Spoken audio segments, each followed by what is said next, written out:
وحنهاي وهديك دوسيدا وحنهاي وانا معلمك وحنهاي وهديك دوسيدا وحنهاي وانا معلمك واجي بريبا او بحلقا ورابشو واجي بريبا او بحلقا ورابشو وحنكو ورورينا ودنكينا وحبرتا ودنكينا وحبرتا وحنبار واجبكيس وحنبار واجبكيسا وهسن مينو وابن مينو وروريقي مينو ويعن مينو وهسن مينو وابن مينو وروريقي مينو ويعن مينو. بسم الله السلام عليكم. ومر kale ardayay iyo barnaamijkeeni ka bara hawada ee ka bixi jiray idaacada radio Hargeysa ee telefishinka qaranka ee Jamhuuriyadda Soomaaliland waanigoo macallin Hodan Cabdi Maxamed ah inii soo gudbinaysa maadadii chemistry-ga sida aalada ay nigu soo gudbin jiray waxaynu ku guda jirnay casharadii fasalka koobaad ee dugsiga sare waxaynu soo wadnay chapter 1 ama bilowgiisii oo ahayd halkii Google dhigaynu ka galeynay albaabkaynu ka galeynay chemistry-ga waxaynu soo qaadanay xiisadii koobaad iyo xiisadii labaad aynu labadaba soo awooda soo saarnay aynu soo sharaxnay ama aynu ku soo koobnay chemistry-gu waxa uu yahay marka hore inaynu isla fahanno inta aynaynu soo gudbin qaybaha kale ee chemistry-ga ama casharada kale ee chapter 1 ka inoogu guda jira waxaynu qeexnay hadii aynu sii xasuusinay casharkeennii hore chemistry muxuu yahay chemistry-gu waxaynu sayniska baynu soo qaybinay saddex branch ama saddex qaybood oo waaweyn waxaynu niri waa qayb kamid ah sayniska taasi oo lagu baranayo ama concerns ama qusaysa materialska dhulka dushiisa yaala sidoo kale waxaynu niri afar su'aalood intaynu isweydiinay aynu afartii su'aalood kolba mid aynu focus garaynay chemistry-gu maxay qabtaan oo ah dadka cilmigan bartay chemistry-ga waxaynu niri chemistry-gu waa cilmigii chemistry-guna waa dadka ku takhasusay cilmiga chemistry-ga dadkani chemistry-gu waa dadka had iyo jeer inoo sheega ama iskolba soo saara aqoonta cusub ee ku soo korodhay chemistry-ga sidoo kalena waa dad aad u xiiseeya kolba reactionska ka dhacaya chemically dhulka dushooda sidoo kale waxaynu soo qaadanay chemistry-gu ma dangerous ba marka la joogo environmentka dushiisa maybe waa noqon karaa baynu niri oo wuxuu ku noqon karaa warshadaha chemical industriesku hadaagowga ama waxyaabaha ay soo saarayaan saameynta ay ku yeelanayso deegaanka iyaduna dhibaatadeeda ay leedahay activity kasta oo ay qabtaan warshadahaasi saameyn ay ku yeelataa environmentka sidoo kale waxaynu soo sheegnay aynu soo qaadanay faa'iido ma leeyahay chemistry-gu hadii cilmiga lagu sii takhasuso la sii guda galo muxuu ka caawinayaa qofkii bartay waxaynu faa'iidooyin fara badan buu leeyahay oo ay ugu horeyso in dikhawgii hawada iyo waxyaabaha sababayay aynu ku kala garano environmentka aynu ku noolnahay oo hadaagii ama warshaduhu saameynta ay ku yeelanayeen sidoo kale situationska kala duwan kolba sida aynu la dhiilgarayn lahayn ama aynu la dhaqmin lahayn afarta su'aalood waxay yahay afartii su'aalood aynu gundida ama aynu hordhaca uga dhignay inaynu ku galno albaabka u horeeya ee chemistry-ga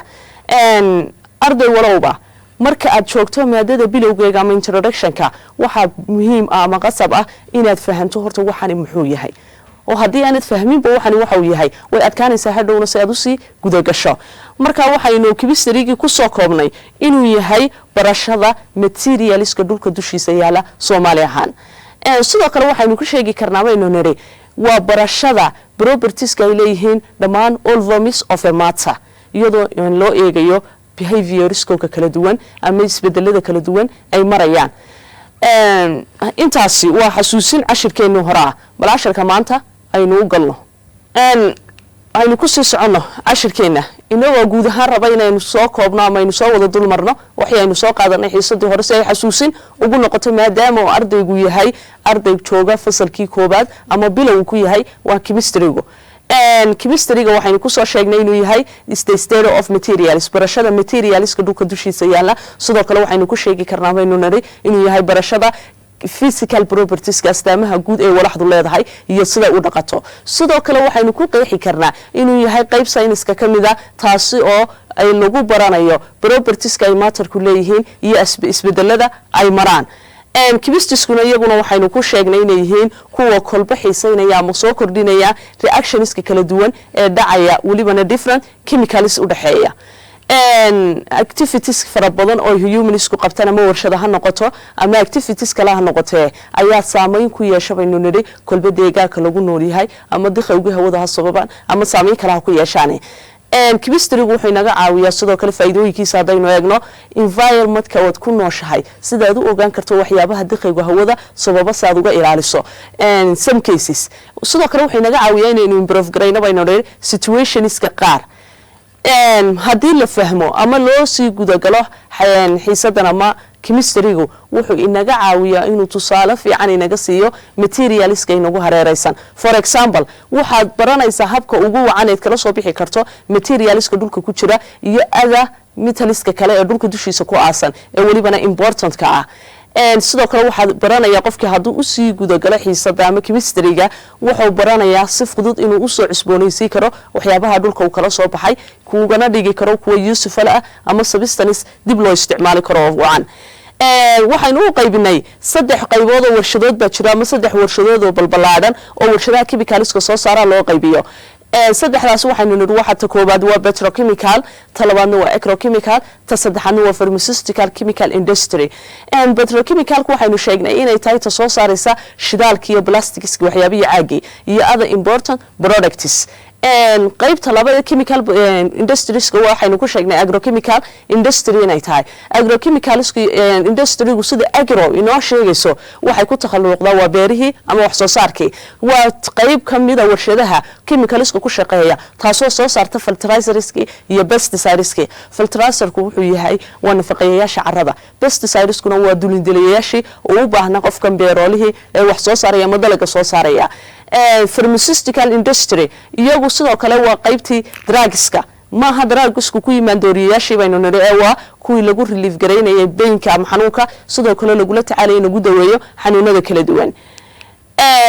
pure substance and mixture halka aynu u soconaa maanta ardayay waa intii hore waxay ahayd hordhac ama xasuusin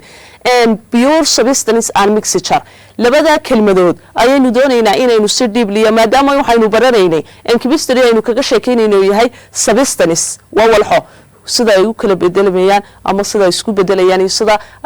materialska dhulka dushiisa ku jira ay substanceku waxyaabaha ku jira ay uga kooban yihiin mar haddii substance ay yihiin waxaynu ka sheekeynaynaa inaad barato walaxdani ma pure ba mise waa mixture waa ta koobaad ee muhiimada inaynu saarno pure substanceku halka sida macnaha inoo sheegaysa waa walax saafiya haddaba saafinimada ma marka aynu ku eegayno naked ayba aynu garanayna inay walaxdaasi saafi tahay mise waxyaabaha ay ka kooban tahay marka aynu sii gudagalno ayaynu sheegi karnaa ama aynu ku oran karnaa walaxdaasi waa saafi mixture isaguna sida inoo sheegayo cuwaankuba waa isku jirku waa noocee goorma la oran karaa waxaasi waa mixture bal aynu eegno haddaba aynu dul istaagno ta koobaad pure substanceku waa walax kasta oo marka la isku daro soo saaraysa ama isku bedelaysa new substance waliba ay adag tahay in dib loo kala celiyo ama dib loo kala saaro marka pure substanceku misalan haddaynu tusaale soo qaadano water wuxuu ka kooban yahay mise molecule laba molecule buu ka kooban yahay oo hydrogen iyo oxygen labadooda marka la isku daray midba kaligeedna istaagtay iyada O2 iyo H2 ay istaagayaan waa laba molecule oxygen iyo laba molecule hydrogen markii la isku geeyo waxay soo saareen isku dhis ama compound loo yaqaan maxay water haddii la isla dib u kala celiya way adag tahay in dib loo kala saara waxa ay soo saareen waa walax cusub marka haddii shaygan aad samaysay ama substance-kan wax cusub soo saaray labada walxood la isku daray ay adag tahayna in dib loo kala saaro waxaynu ku sheegaynaa waa pure substance balaynu eegno aynu ku noqono buugeena chemistry is the study of substance waa barashada walxaha and how they behave iyo siday u dhaqmaan therefore it is important waxa muhiima to know inaad ogaato when a substance is pure goormay walaxdu saafi tahay saafinimadeeda goormaynu sheegi karnaa and when it contains iyo goormay ku jiraan two or more different substances laba shay oo isku tagay waa tii mixed kayd ama mixture-kii laba shay oo isku tagay goormayna oran karnaa walaxdaas waa mixture sidoo kale goormayna oran karnaa walaxdaasi waa pure substance aynu nimaano tan horeyso ah pure substance-ka in a pure substance all the particles are the same or identical marka la joogo walax saafiya aynu sheegayno dhammaan particleska ama qurbaha yaryar ee walaxdaasi ka kooban tahay waa isku mid or identical ama way isku egyihiin balaynu soo daadegno maxay ka kooban tahay daba pure substance waa inaga niru waa laba shay oo isku imanaya ama laba particle oo isku imanaya oo laakiin particleski markii la isku daray ay noqdeen identical ama same ay noqdeen pure element aynu nimaadno oo labada qaybood ba u sii kala jabaya pure substance pure element iyo pure compound element waa magaca guud ay ka siman yihiin curiyaashii ku jira periodic table-kii in a pure element marka aynu ka hadlayno element saafiya all atoms dhammaan atomsku atomku waa qurbaha ugu yaryar ee elementsku ama curiyaashu ka samaysan yihiin are identical waa isku egyihiin ama waa isku mid or the same kind ama waa hal nooc ayay ka samaysan yihiin masalan waa hydrogenka aynu leenahay H2 bay ka samaysmayaan ama marka hore waa labada element ee isku yimid H2 iyo O2 ayaa water molecule inoo soo saaray oo ah pure substance hal shay oo cusubna sameeyay dibna aan loo kala jabi karayn pure elementsku marka atomskiisu oo dhan way isku soo egyihiin ama waa same kind and in a pure compound isku dhistaafiya waa noocee all the molecules dhammaan qurbaha ay ku samaysan yahay pure compound are the same waa isku mid for example pure water biyo saafiya markan aynu leenahay laba element ba isku soo tago isku eeg waa labadee waa hydrogen iyo oxygen maxay sameeyeen markay isku tareen waxay sameeyeen compound loo yaqaano water compound-kaasina wuxuu noqonayaa dhammaan moleculeska uu ka kooban yahay hadda markii la isku daray waa isku mid lamana kala saari karo walax cusub ama compound cusub loo yaqaano waterna way soo saareen and pure substances are usually much more difficult to break apart way adag tahay markaynu joogno walax saafi aynu ka sheekaynayno in walaxdaasi dib loo kala saaro ama la kala jabiyo marka pure substance markaad ardayo maqasho isla markaaba waa inaad ogsoonataa ama ay maskaxdaada ku soo dhacdaa in pure substance ama walaxda saafi lagu sheegi karo marka labada shay ay isku tagay ay noqdaan qaar isku eeg ama same ah ama identical ay adag tahayna in la kala saaro ama dib loo kala jabiyo walaxdaasi waxa ay soo saareen ay tahay wax cusub mixture-ka aynu nimaadno in a mixture there is a more than one type of a particle halkan marka la joogo mixture-ka waa isku jirkiye waxa ku jira in ka badan laba nooc oo particles and they are joined together oo isku yimid chemically waliba maaha physically si chemically iskugu yimaadeen waana laba shay ama in ka badan oo particle-koogu ay midoobeen marka waxa tusaale aynu soo qaadan karnaa mixture-ka oo halka ugu fudud arday waad ka fahmi kartaa ay tahay masalan ciid iyo hadaynu milix isku darno waa laba mixture oo la isku geeyay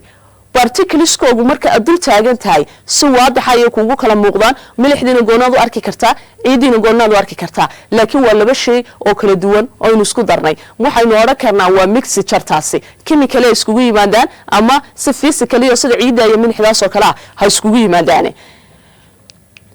and is it pure or it's a mixture labada table halka inoogu kala qoran yihiin waxa inoogu jira walaxdaasi masaafi ma tahay goormaad saafi ku sheegi kartaa sidoo kale taasi ma tahay mixture goormaad sheegi kartaa inay mixture tahay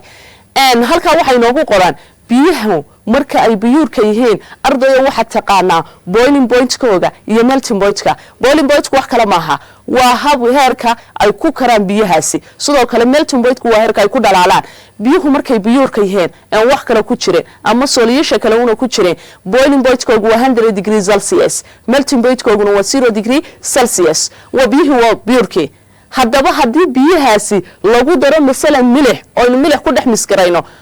saafi ma noqonayaan boiling point-ku sidii mahaanaya sidoo kale melting point-ku intiisii mahaanaya maya haddii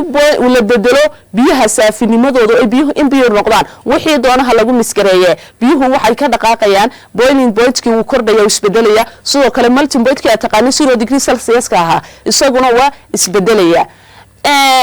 bal aynu ku soo noqono table-ka u horeeya this is a pure kan waa pure water we can tell waayo goormayna oran karnaa waxaasi waa pure waa marka aad taqaano boiling point-kooga iyo melting point-ka ay biyuhu normally marka room temperature-ka laga sheekaynayo aad taqaano inay boiling point iyo melting point ay u ahaayeen. We can tell because waynu ku sheegi karnaa biyaha pure water maxaa yeelay it is boils at 100 degrees Celsius wuxuu ku beelgaroobeen biyahaasi 100 degree Celsius and it melts at sidoo kale waxay ku melt garoobeen ama ku dhalaaleen 0 degree Celsius. Marka waxaad oran kartaa marka aad taqaano melting point-ka biyahaasi iyo boiling point-kooga waad ku sheegi kartaa biyuhu inay pure yihiin. A mixture for example isku jirka masalan salt solution waa milaxa biyo lagu soo daray milix has a different boiling and melting point. Biyihii marka aynu ku darno milix waxa isbedelaya ama ay yeelanayaan qaar boiling point ka duwan iyo melting point ka duwan kii hore aynu naqaanay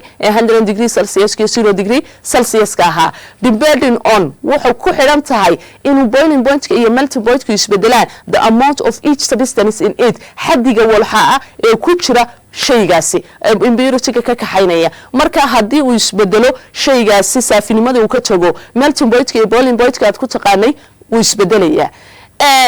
Table-ka kale waxay noogu qoraan halka waxa la isku darayaa sulfur iyo iron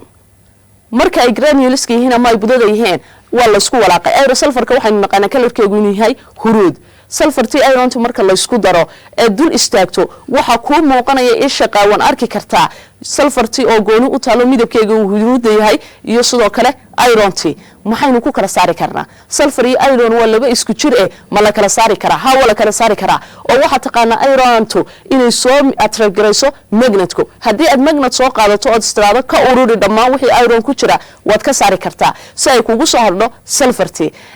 laakiin xaaladu way isbedelaysaa haddii ironti iyo sulfurta aynu isku walaaqnay inta aynu heat ku furno aynu dabka saarno aynu kulaynino waxa isku bedelaysaa waxa si fiican isku falgelaya oo intermolecular force-koogu si fiican isku qabsanaya sulfurti iyo ironti marka ay si fiican isku dhaxgalaan in la heat gareeyo way adagtaa in dib loo kala saaro. halka maxaa ka soo baxaya walax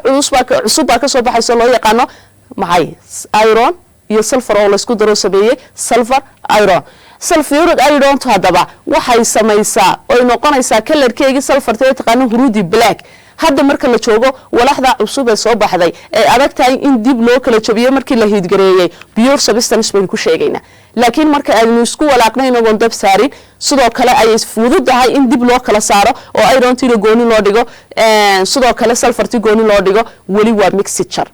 mixture a pure substance kuma sheegi karno. This is a mixture of iron fillings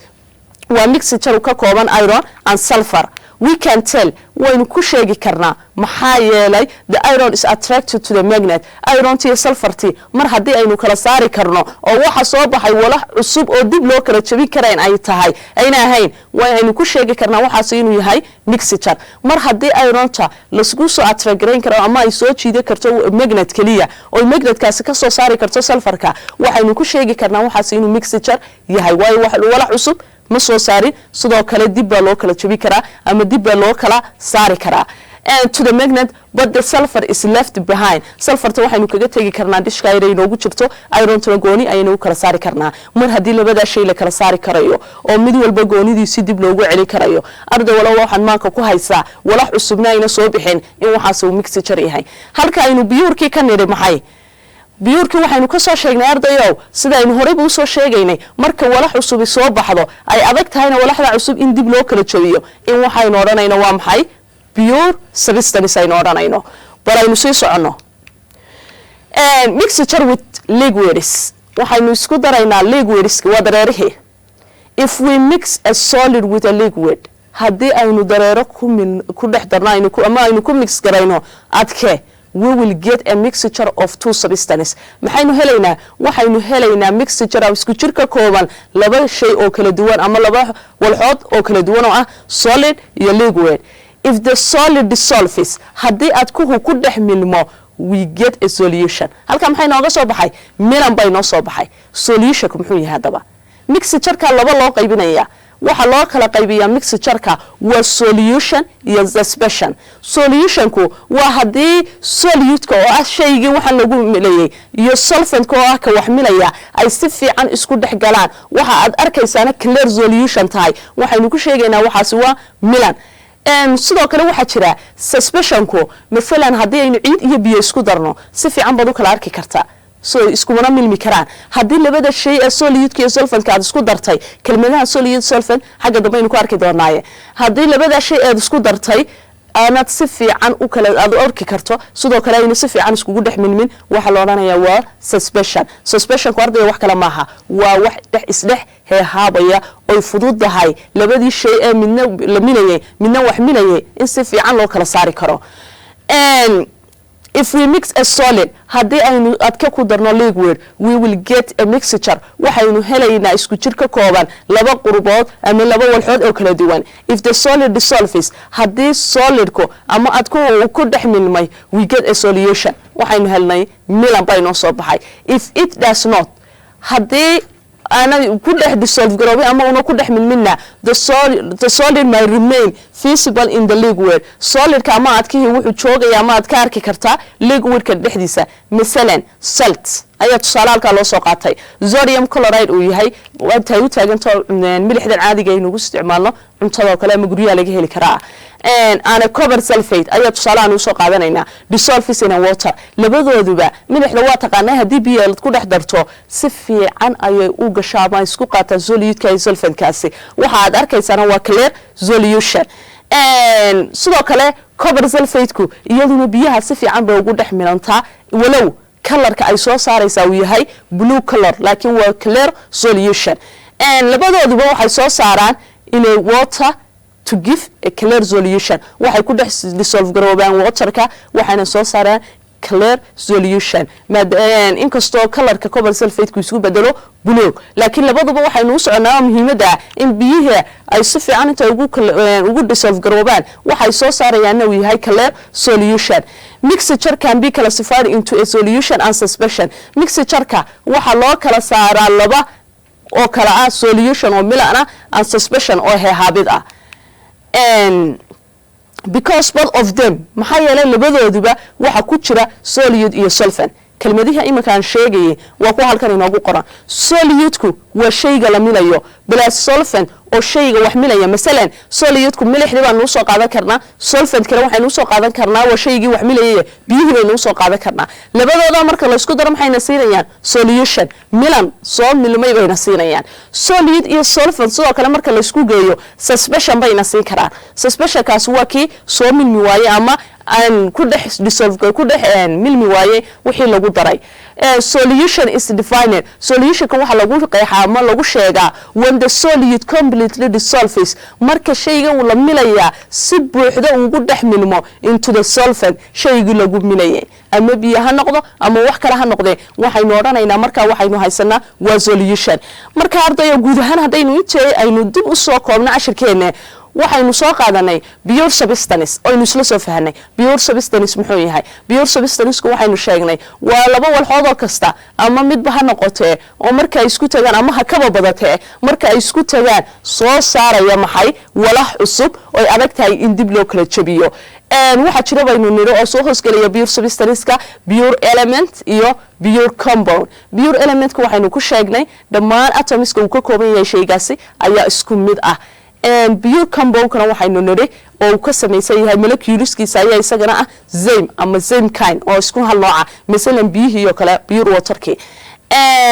waxaan kaloo soo qaadanay arday oo inoogu soo jiray cashirkan aynu maanta sharaxaynay mixture-ku muxuu yahay isaguna mixture-ku waa laba shay oo kasta ama laba walxood oo kasta ama in ka badan ba ha noqotee oo marka la isku daro maxay sameynaya marka la isku daro la kala arki karayo labadii shay ee la isku daray sidoo kale si fiican loo kala celin karo ayaynu ku sheegnay mixture inay yihiin marka mixture-ku waa labada shay ama in ka badan ba ha noqotee marka la isku geeyo aan soo saareen wax cusub ay fududahayna in dib loo kala celiyo laba nooc baa loo qaybiyaa mixture-ka baynu niri solution iyo suspension solution-ka waxaynu niri waa marka si fiican oo clear ama completely wixii aad milaysay iyo ka lagu milaya si fiican isku dhaxgalaan suspension-kuna waa marka ay qaadan waayeen ama ismili waayaan shaygii waa lagu milayay iyo shaygii wax milayay guud ahaan ardayay waxaynu ku soo koobaynaa cashirkeena maadada chemistry-ga oo fasalada koobaad ee dugsiga sare aynu ku soo dhiganaynay chapter-kii koobaad ee ku guda jirnay intaynu xiisadan xigta isku imaan doono salaamu alaykum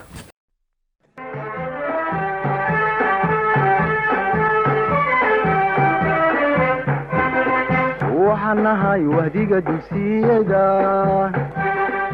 waxaan nahay wanada macalinka waxaan nahay wahdiga dugsiyada waxaan nahay wanada macalinka waagii baryaba awbax laga waraabsho waagii baryaba awbax laga waraabsho waxaan ku warwaraynaa wadankiina wax u barta wadankiina wax u barta oo xambaaro waajibkiisa wahsan mayno waaban mayno warwareegi mayno